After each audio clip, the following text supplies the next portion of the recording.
बहुत सीरियस बात है। तो ये उनकी जो गैर कानूनी रूप से संपत्ति जो अर्जित की गई है, नामी और बेनामी, उसके ऊपर भी जब तक कोई सुप्रीम कोर्ट या बड़ी अदालतें या डिस्ट्रिक्ट कोर्ट्स आदेश सख्त पास नहीं करेंगे, कुछ ऐसी गतिविधियों को रोकना इम्पॉसिबल है।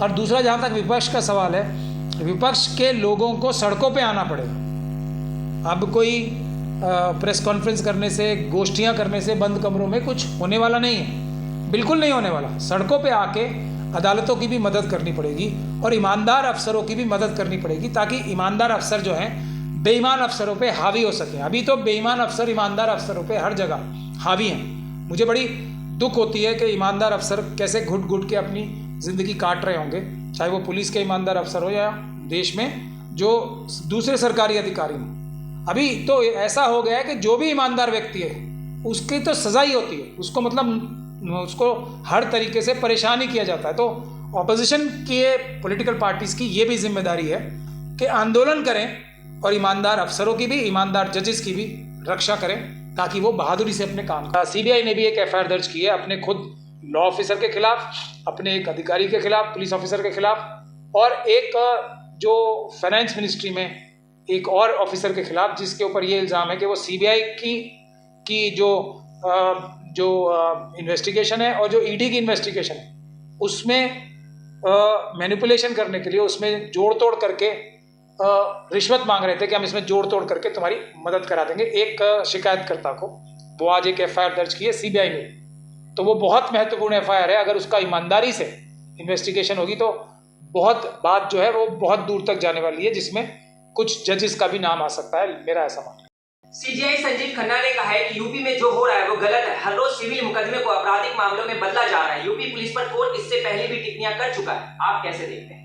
देखिए, ये पूरे देश में बहुत बड़ी समस्या उत्पन्न हो रही है और सुप्रीम कोर्ट और दूसरी न्यायालयों को इसकी बहुत बड़ा, जब तक कोई मजबूती से कदम नहीं उठाया जाएगा, सिर्फ टिप्पणियां करने से और ऐसे ऑर्डर करने से, मेरे ख्याल से अब जो बेईमान और भ्रष्ट अधिकारी हैं उनकी खाल मोटी इतनी हो चुकी है कि उन्हें जब तक कोई सख्त एक्शन नहीं होगा, जिसमें उनके खिलाफ एफआईआर दर्ज नहीं होगी भ्रष्ट अधिकारियों के खिलाफ, जब तक भ्रष्ट लोगों के खिलाफ एफआईआर दर्ज करके उन्हें जेलों में नहीं भेजा जाएगा, जब तक उनकी प्रॉपर्टी संपत्ति जब्त नहीं की जाएगी, तब तक ये भ्रष्टाचार, जिसका मेन रीज़न होता है, भ्रष्टाचार की वजह से ही ये सब काम होते हैं, या तो राजनीतिक आकाओं को खुश करने के लिए या रिश्वतें लेने के लिए, ये सारे काम होते हैं। अब जब राजनीतिक आका खुद गैर कानूनी काम कराने के लिए उत्तर प्रदेश और दूसरी जगहों में कहते हैं, तो जो भ्रष्टाचारी ऑफिसर्स को लगाया जाता है, वरना कोई भी ईमानदार अफसर जो हैं, बहुत सारे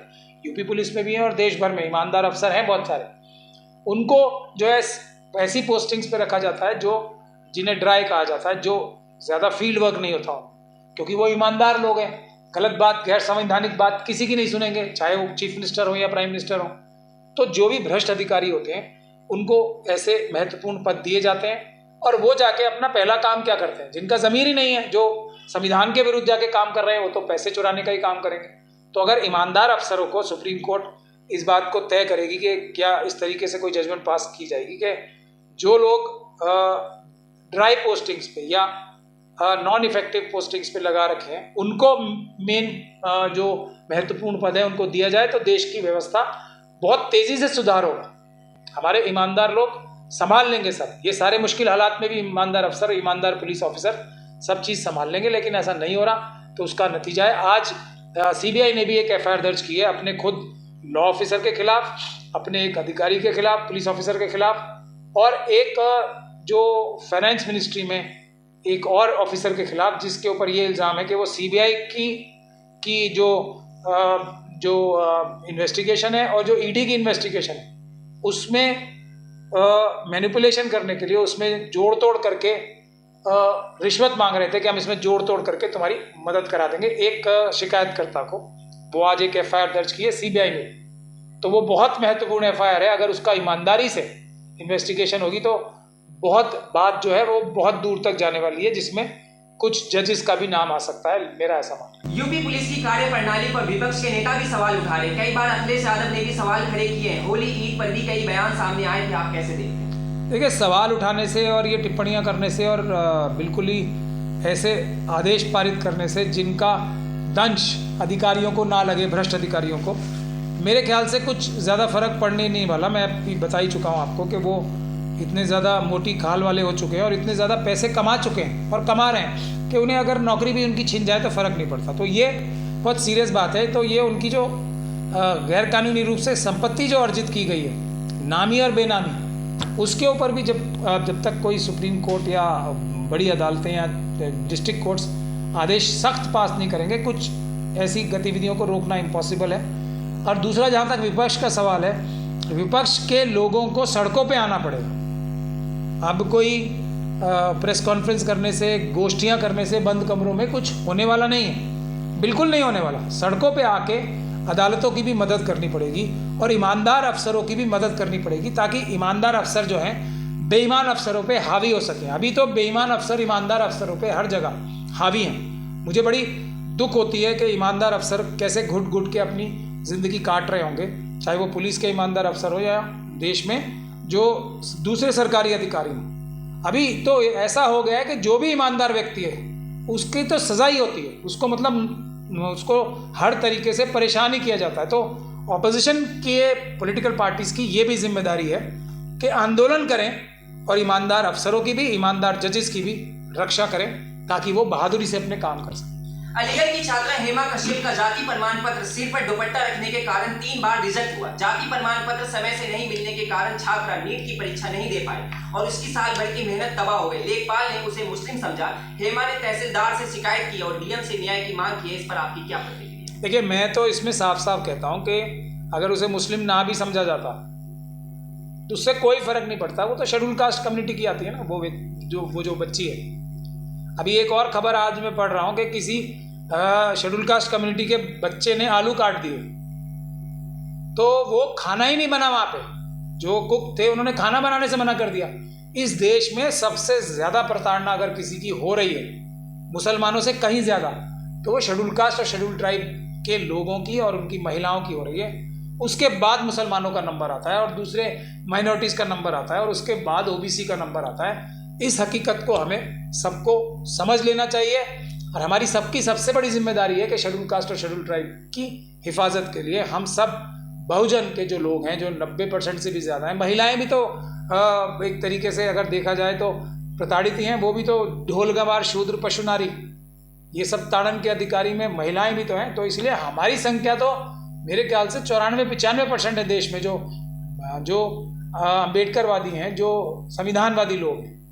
अब ये मुट्ठी भर लोग सब पे भारी पड़ रहे हैं, ये बहुत दुख की बात है। हमें सबको एकजुट होके ये जो मनुवादी मानसिकता है उसको देश में से जड़ और बुनियाद से ख़त्म करना पड़ेगा, वरना इंसान को बराबर नहीं समझने देने वाली ये मानसिकता सब पे हावी हो जाएगी। तमिलनाडु के गवर्नर को सुप्रीम कोर्ट से झटका लगा है। कोर्ट ने 10 विधायकों पर रोक को अवैध करार दिया है। कोर्ट ने राज्यपाल द्वारा 10 विधायकों को राष्ट्रपति की मंजूरी के लिए सुरक्षित रखने का कानून अवैध और त्रुटिपूर्ण ठहराया है। इसे तत्काल रद्द कर दिया। कोर्ट ने साफ शब्दों में कहा है कि राज्यपाल को अपनी कुर्सी की गरिमा बनाए रखते हुए राज्य विधानमंडल की सलाह और सहायता से काम करना होगा, ना कि लोकतंत्र की राह में रोड़े अटकाने चाहिए। क्या ये भी मामला संवैधानिक पद के दुरुपयोग का है? देखिए, आरएसएस और बीजेपी का क्या तरीका है, उन्होंने हर संवैधानिक पद का दुरुपयोग किया है। उनका मेन गोल क्या है? बाबा साहब डॉक्टर भीमराव अम्बेडकर ने जो संवैधानिक व्यवस्था बनाई है ना देश में, इतने सारे हमारे डाइवर्सिटी होने के बाद, अलग अलग तरह के कल्चर, जबान सब होने के बाद भी बांध किस चीज़ ने रखा है हमें सब मजबूती से? वो है बाबा साहब का संविधान और उसकी व्यवस्था। वो केंद्र को थोड़ा सा ज़्यादा ताकत देती है और ऑल इंडिया सर्विस भी बनाई बाबा साहब ने और गवर्नर का कॉन्सेप्ट एक डेवलप किया, जो केंद्र का एक तरीके से व्यक्ति रहेगा तालमेल करने के लिए, राज्यों के बीच में और केंद्र के बीच में तालमेल करने के लिए, और जो काम है बहुत ही प्यार और मोहब्बत से चले और बिना किसी टकराव के चले, इसके लिए बनाए जाते हैं गवर्नर्स। लेकिन बीजेपी और आरएसएस, अमित शाह जी और मोदी जी किस लिए बनाएंगे? कि जाके रोड़े अटकाए लोगों को। जो इलेक्टेड गवर्नमेंट्स हैं, जैसे स्टालिन साहब तो मजबूत आदमी है ना, उन्होंने इलाज कर दिया इनका मोटा, क्योंकि वो बहुत मजबूत आदमी है और पक्के संविधानवादी और अम्बेडकरवादी भी, तो उन्होंने तो बहुत अच्छा इलाज कर दिया। लेकिन अभी तो एक आरिफ मोहम्मद खान साहब भी हैं, पहले केरल में थे, अब उन्हें बिहार में इलेक्शन के आसपास क्यों भेजा गया, इसके बारे में मुझे कुछ कमेंट करने की आवश्यकता है नहीं। वो भी बहुत विद्वान व्यक्ति हैं, लेकिन अपने बुद्धि का क्या वो प्रयोग संविधान की रक्षा में कर रहे हैं या संविधान को कमजोर करने के लिए, ये सबसे महत्वपूर्ण बात है। तो आरएसएस और बीजेपी और ख़ास तौर पे मोदी जी और अमित शाह जी की तो जो चाल चरित्र और चेहरा यही है, जिस जगह जाओ वो मतलब हमारा आदमी गया, उसके सामने कोई कुछ बोल ही नहीं सकता। तो गवर्नर का जो रोल था उसको उन्होंने एक तरीके से अपने वर्कर की तरह इस्तेमाल किया, जो कि वो राजनीतिक द्वेष से इलेक्टेड गवर्नमेंट्स के साथ काम करने लगे, डराने धमकाने का काम करने लगे। एमएलएस जो होते हैं उनको यहाँ तक देखा गया है कि जो फैसले होते हैं उसको भी डिले करने का काम कर दिया उन्होंने। सरकारों में पेंच अड़ाने का और सरकारें गिराने और बनाने में भी रोल अदा करने लगे। तो सुप्रीम कोर्ट के जो एक बहुत अभी हमने भी इनसे बहस करके एक ऑर्डर हुआ था, जिसमें आईआईटी के 2 बच्चे जिनके खिलाफ मर्डर हो गया था, जिनका उनके खिलाफ एफआईआर, इन्हीं जज साहब का ऑर्डर था जो मैंने बहस की थी जिस केस में। और उन्होंने देश में जितने जो बड़े बड़े इंस्टीट्यूशंस हैं, एजुकेशनल इंस्टीट्यूशन, शैक्षणिक संस्थान जो हैं आईआईटी और आईआईएम जैसे, उसमें एक जो बच्चे आत्महत्या कर रहे हैं जिनकी संख्या किसानों से भी ज़्यादा हो चुकी है आत्महत्याओं से, उसमें भी एक कमेटी का गठन किया है। तो इन्हीं जज साहब ने ये ऑर्डर भी किया है। तो अब जब कोई जज अच्छा मिल जाए, ईमानदार और संविधानवादी मिल जाए, तो ऑर्डर तो ये आना ही था। हालांकि फिर भी उन्होंने, क्योंकि गवर्नर का पद है तो बहुत लिहाज रखते हुए इन्होंने भाषा का प्रयोग किया, लेकिन मकसद साफ है कि आप ये काम जो है ये देश का जो एकता और अखंडता का है ताना बाना तोड़ रहे हो। राष्ट्रपति तो देश की सबसे बड़ा पद होता है ना, उसको भी लीड एंड एडवाइस से करने के लिए बाध्य किया है भारत के संविधान में। प्रेसिडेंट जो है, ऐसा बाबा साहब ने संविधान में जो है व्यवस्था रखी है, जो कि हमारे फौजों के भी अध्यक्ष हैं, जो राष्ट्रपति जो होते हैं जिस पद पे होते हैं वो जो चीफ होते हैं सब आर्म फोर्सेस के, सबके बॉस होते हैं। ऐसे पद के व्यक्ति को भी जनता की आवाज़ यानी कि विल ऑफ द पीपल होती है, वही बात का जिक्र इस सुप्रीम कोर्ट की जजमेंट ने भी किया, उसके एक तरीके से मानने के लिए बाध्य बताया गया। अगर कोई कानून भी, जो आर्टिकल 123 है, प्रेसिडेंट साहब को ताकत दी गई है कि अगर कोई इमरजेंसी में कानून पास भी करना पड़े, तो वो भी जैसे ही तभी हो सकता है जब पार्लियामेंट जो है वो बैठ नहीं रही हो, तब इमरजेंसी में प्रावधान दिया। लेकिन जैसे ही पार्लियामेंट बैठेगी तो वो 6 हफ्ते के अंदर अंदर या तो पार्लियामेंट उसको मंजूरी देगी राष्ट्रपति द्वारा जारी किए गए कानून को, या वो 6 महीने के अंदर अंदर ख़त्म हो जाएगा। ऐसा प्रावधान बाबा साहब के संविधान में। तो जब राष्ट्रपति को इतना जो एक तरीके से संवैधानिक रूप से डिसिप्लिन करके रखा गया राष्ट्रपति के पद को, तो आप समझ सकते हैं गवर्नर को कितनी जिम्मेदारी के साथ मदद करनी चाहिए थी स्टालिन साहब की। जो आप अच्छी जो बिल ला रहे हैं उसमें मदद करने के लिए काम करना चाहिए था, रोड़े अटकाने का जो काम किया है उसकी को सुप्रीम कोर्ट ने इतनी सख्त भाषा का प्रयोग। ये समझता हूँ कि ये जो स्टालिन साहब ने इतनी मजबूती से केस लड़ा है और ये जो अच्छी जजमेंट आई है, इसमें पूरे देश में इसका फ़ायदा होगा। हर जो राज्य है ना, जो आज गवर्नर जो भेजे जाते हैं आरएसएस और बीजेपी द्वारा, उनसे कहीं ना कहीं परेशान है, क्योंकि वो रोड़े अटकाने का काम ज़्यादा कर रहे हैं। बहुत दुख के साथ मुझे कहना पड़ रहा है, गवर्नर का पद ऐसा होता है जिसके लिए हमें हमेशा रिस्पेक्ट रहनी चाहिए, लेकिन आंखों देखी मक्खी तो नहीं निकल सकते ना। तो बहुत ही दुखी मन से मुझे ये कहना पड़ता है, लेकिन में जहाँ जहाँ ऑपोजिशन की सरकार है उसको बहुत ज़्यादा फ़ायदा होगा। ये बहुत अच्छी जजमेंट है और इसका आप देखेंगे विल ऑफ द पीपल, यानी कि बाबा साहब ने जो एक वोट का अधिकार सबको दिया ना बराबर, उसकी रक्षा के लिए ये बिल, ये जजमेंट जो है काफ़ी महत्वपूर्ण साबित होगी, ऐसा मेरा मानना है। सर, आखिरी सवाल है, तमिलनाडु राज्यपाल पर आया फैसला क्या विपक्ष शासित राज्यों में एक राहत की तरह है? क्योंकि दिल्ली में जब आपकी सरकार थी तब भी ऐसा कुछ देखने को मिल जाता था, वहीं पश्चिम बंगाल में भी तकरार दिख जाती। नहीं, दिल्ली में क्या, सब जगह देख लीजिए ना, नॉर्थ ईस्ट की सरकारों में देख लीजिए कितनी परेशानी होती है वहाँ पे। और जबकि वहाँ तो सबसे ज़्यादा संवैधानिक मदद और सुरक्षा होनी चाहिए, चाइना के एकदम नेक्स्ट डोर है वो, लेकिन वहाँ भी मणिपुर में देख लीजिए, सब जगह कितना परेशान किया जा रहा है जनता को। और जब राष्ट्रपति शासन भी हो चुका है तो वो भी बीजेपी का अगर एजेंडा ही फॉलो करेंगे तो कितने दुख की बात है।